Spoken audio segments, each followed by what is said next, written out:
Советниците денеска ја одржаа 28-та редовна седница на која дискутираа и изгласаа дел од точките кои што се најдоа на дневен ред. Точките кои се однесуваат за комуналното јавно претпријатие Водовод беа повлечени и поместени за наредната седница на Советот на општината, поради тоа што предлагачот на точките и представници од комуналното јавно претпријатие Водовод денеска не беа присутни на седницата.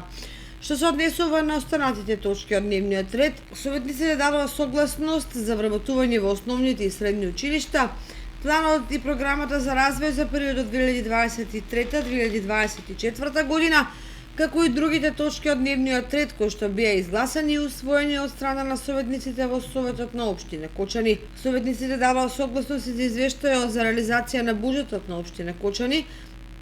за период од првиот квартал од 2023 година и одлуката за изменување на одлуката за извршување на буџетот на општина Кочани за 2023 година, како и одлуката за распоредот на средства во буџетот на општина Кочани за 2023 година.